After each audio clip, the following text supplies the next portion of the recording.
Hello everyone. Today we will discuss about the poem The Duck and the Kangaroo from Honeydew book from class 8, and the name of the poet is Edward Lear. The Duck and Kangaroo is a famous poem by Edward Lear from 1812 to 1888, and the English landscape painter more widely known as a writer of an original kind of nonsense verse and as the popularizer of the limerick. In this poem, a duck wants to be able to jump around in the world like a kangaroo. So he asked a kangaroo to take him on his back. तो वो जो duck होती है वो अपने नेस्टी pond में रहती है, तो वहाँ से उसकी लाइफ उसको बहुत बोरिंग लगती है अपनी लाइफ, और वो चाहती है कि मैं कैंगरू की तरह पूरे वर्ल्ड में जंप करूँ. तो फिर वो एक कैंगरू से रिक्वेस्ट करती है कि मुझे अपनी बैक पे बिठा लो, मुझे राइड करवा लो. और फिर इस तरह से हम इस पोएम में देखते हैं. In this poem the poet tells us that we can get any difficult work done by others if we have the virtue of sweetness and politeness. और हम किसी भी मतलब कि जो मुश्किल काम को हम अगर हमारे पास में पोलाइटनेस है, स्वीटनेस है, हम किसी के साथ में मीठा बोल के और उसकी जो खुशामद करके हम किसी से कोई भी वर्क करा सकते हैं, जैसा कि इस लेसन में जो डक ने किया. अभी जो ये पोएट हैं Edward Lear, and he is a poet who uses animals characters to give important message. तो वो एक एनिमल के थ्रू मतलब जो अपना मैसेज देते हैं. तो इसमें भी हम देखते हैं कि he want to give us a message through duck and kangaroo that we can make any other person do the work if we have the virtue of the sweetness and the politeness. So let us start the first paragraph. Said the duck to the kangaroo, good gracious, how you hop over the fields and the water through, as if you never stop, and my life is a bore in this nasty pond, and I long to go out in the world beyond. I wish I could hope like you, said the duck to the kangaroo. अब जो duck है वो kangaroo को बोलती है good gracious means oh my God, how you hop, तुम इतना ऊंचा जंप कैसे करती हो, ओवर द फील्ड्स के ऊपर से, वाटर के ऊपर से, एज इफ, और ऐसा लगता है कि तुम तो कभी रुकोगे ही नहीं. माई लाइफ इज़ बोर, अब मेरे जो इस नेस्टी का मीनिंग होता है डर्टी, इस गंदे से पॉन्ड में मेरी लाइफ बहुत बोरिंग है. And I long to go out in the world beyond, long means मेरी इच्छा हो रही है कि मैं यहाँ से बाहर जाके, बियॉन्ड का मीनिंग इस जो नेस्टी पॉन्ड से बाहर जाके जो बाहर की दुनिया है वहाँ पे देखूँ. I wish I could hope like you, वो कहते हैं कि मेरा भी मन करता है, मैं भगवान से प्रार्थना करती हूँ कि मैं भी तुम्हारी तरह से हॉप कर सकूँ, मीन्स जंप कर सकूँ. Said the duck to the kangaroo, जो डक है वो कैंगरू को बोलती है. Please give me a ride on your back, said the duck to the kangaroo. तो वो कहती है, डक कैंगरू को बोलती है कि मुझे अपनी बैक पे बिठा लो और मुझे राइड करा लो, मुझे उसकी सवारी करा लो. I will sit quite still and say nothing but quack.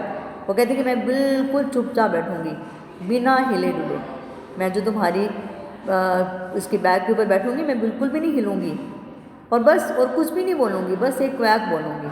The whole of the long day through, सारा दिन मैं कुछ नहीं बोलूँगी, बिल्कुल नहीं हिलूँगी, बस एक वर्ड बोलूँगी मैं quack. And we would go to the Dee एक रिवर का नाम है, एंड द जेली बोली, तो ये जेली बोली यहाँ पे एक प्लेस का नाम है, हम वहाँ पे जाएंगे. Over the land and over the sea, हम लैंड के ऊपर से एंड सी के ऊपर से.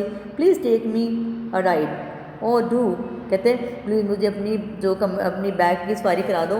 अरे तुम मुझे करा दो ना, said the duck to the kangaroo. तो जो डक है वो उसकी मिन्नतें करती है. Now third paragraph, said the kangaroo to the duck. अब जो कैंगरू है वो आगे से क्या कहती है, this require some little reflection. Reflection का मीनिंग है कि मुझे कुछ थोड़ा सा, यहाँ पे ऊपर छाई वाला रिफ्लेक्शन है कि मुझे यहाँ पे थोड़ा सा अपना विचार करना पड़ेगा इस बात के ऊपर, मुझे इस बात के ऊपर विचार करना पड़ेगा कि मैं तुम्हें अपने ऊपर सवारी कराऊँ कि नहीं कराऊँ. Perhaps on the whole it may bring me luck, हो सकता है, परहैप्स का मीनिंग शायद, हो सकता है कि ये मेरे लिए अच्छी किस्मत लेके आए. And there seem but one objection, लेकिन इसके लिए मुझे एक थोड़ी सी ऑब्जेक्शन है. Which is if you let me speak so bold, कहते अगर तुम मुझे थोड़ा सा बोलने की मतलब जैसे इजाज़त दे दो, अगर तुम मुझे थोड़ा सा बोलने की इजाज़त दो तो मैं तुम्हें बताऊं कि मेरी क्या ऑब्जेक्शन है, मेरी क्या प्रॉब्लम है। Your feet are unpleasantly wet and cold, जो तुम्हारे पैर हैं वो अनप्लेजेंटली मीन्स मतलब प्लेजेंट होता है मतलब जैसे सुख देने वाला, ये मीन्स वो तुम्हारे जो गीले पैर हैं और जो ठंडे पैर हैं वो मेरे लिए प्रेजेंट नहीं है, मतलब वो उसमें मेरे को प्रॉब्लम आएगी। And would probably give me the rheumatiz said the kangaroo. Rheumatiz एक बीमारी होती है जिसको हम गठिया बोलते हैं। तो कहते हैं कि जब तुम्हारे जो वेट और जो कोल्ड फीट हैं जब मेरी बॉडी को छुएंगे तो मुझे रूमेटिज हो जाएगा, मुझे गठिया हो जाएगा, और मैं नहीं चाहती कि मैं ऐसी प्रॉब्लम फेस करूँ।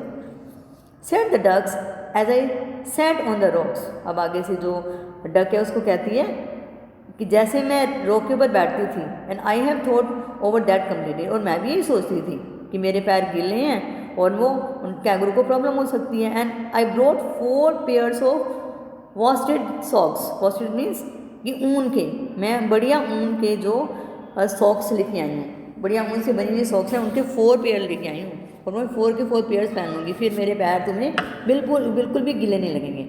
विच fit my web feet neatly, और जो मेरे वेब फीट हैं जैसे जाली वाले पैर होते हैं ना, तो उसमें बिल्कुल अच्छी तरह से फिट आ रहे हैं। And to keep out the cold I have brought a crop, और अपने आप को मतलब जैसे सर्दी से बचने के लिए मैंने एक जो क्लॉक खरीद लिया है, एक बड़ा सा गाउन खरीद लिया है। And every day I cigar I smoke, और मैं हर रोज़ अपने आप को गर्म रखने के लिए एक सिगार भी पिया करूँगी। और to follow my dear true, और मैं इसलिए मैं ऐसा करूँगी ताकि मतलब मैं जो और ट्रू एंड और to follow my own dear true love of a kangaroo. और ये ऐसा समय क्यों करूँगी, क्योंकि मैं अपने आप को जो तुम्हारे लिए जो मेरा ट्रू लव है उसको मैं साबित करूँगी। Now 5th paragraph, said the kangaroo I am ready. ठीक है, जब तुम इतनी तैयारी के साथ में आए हो तो मैं भी तैयार हूँ तुम्हें बिठाने के लिए। All in the moon light pale, और वो हल्की हल्की चांदनी में, मीन्स पेल वो है पीले कलर की हल्की हल्की चांदनी है। But to balance me well dear duck sit steady, कहते लेकिन मेरे बॉडी पे बैठ के ना तुम बैलेंस बना के रखना, ठीक है, बिल्कुल सीधे बैठना। And quite at the end of my tail, और बिल्कुल मेरी जो टेल है ना बिल्कुल उसके एंड पे बैठना। So away they went with the hope and abound, और फिर इस तरह से वो उछलते कूदते वो वहाँ पे वर्ल्ड में जाती हैं घूमने के लिए। And they hop the whole world 3 times round, और वो पूरे वर्ल्ड का 3 बार चक्कर लगाती हैं। And who so happy O who at the duck and the kangaroo, और उन दोनों की जैसा इस संसार में कोई भी खुश नहीं है। डक भी बहुत खुश है और कैंगरू भी बहुत खुश है। तो इस तरह से देखो इस पोएम में जो डक ने मतलब she manage to hop like the kangaroo with the help of the kangaroo, है ना। तो उसने कैंगरू की हेल्प से वो, क्योंकि वो पहले तो नेस्टी पॉन्ड में रहती थी and she felt quite bored over there, तो वहाँ पे वो बोर हो गई। फिर उसने कैंगरू की मिन्नतें की और उसने उसको पूरे वर्ल्ड का 3 टाइम उसको जंप करा करा के होप करा के उसको पूरे वर्ल्ड का 3 बार चक्कर लगवाया। So this was the explanation of the poem. अब मैं इसके क्वेश्चन आंसर भेजूँगी तो आपने वो लर्न करने हैं, ठीक है। और अब हम अपना रिवीजन वर्क भी स्टार्ट कर लेते हैं। तो जो जॉडी के क्वेश्चन आंसर्स हैं, आज वो जो आपका चैप्टर है ना दिस इज जॉडीज फोन, उसके क्वेश्चन आंसर्स लर्न करोगे।